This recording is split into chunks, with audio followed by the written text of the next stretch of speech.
stayed at a Ritz-Carlton before? Would you raise your hands in the audience? Is it an amazing place? Unparalleled service. The Gaylords, I think, are right up there with them. But it's amazing. Mr. Flick, it is my pleasure to walk you to the elevator. And you actually believe it and go, okay, let's go, It's like, I'll follow. I mean, just flawless service. Ken shares a story about a 7 a.m. wake-up call at a Palm Beach Ritz-Carlton Hotel. Phone rings at 7 sharp, which you would expect. Ken picks up the phone and says, thanks, I'm awake. But on the other line, he hears this for his wake-up call.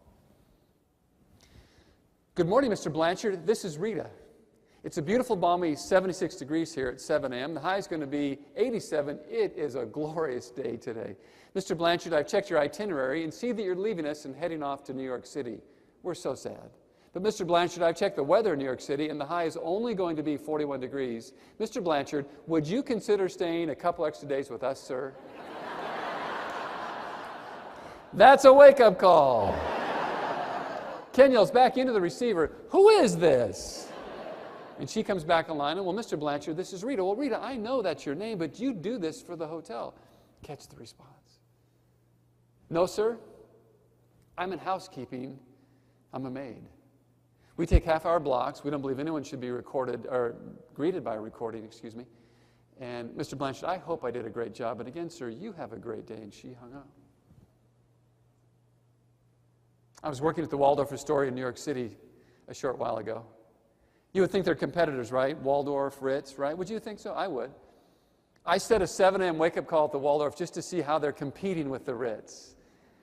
I was so thrilled and excited. I woke up early for my 7 a.m. wake-up call just to get ready to hear what they were going to say. And I was just sitting on bated breath, go, okay, let's go. And the phone rings, and I grabbed the phone and put it to my ear and thought, I was so disappointed. Mr. Flick, this is your 7 a.m. wake-up call. And they're trying to compete. Let me ask you a question. How are the phones answered in your offices? What type of zeal or energy do you people have about doing your business?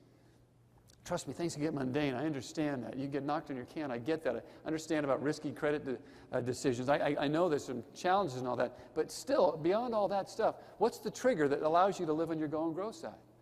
How do you lead that process?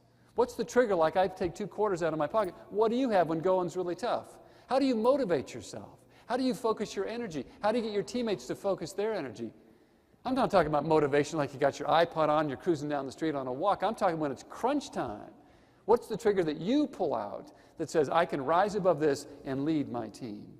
People need that from you. They're expecting that from you. And if they don't get it, they'll wander off into complacency and false urgency.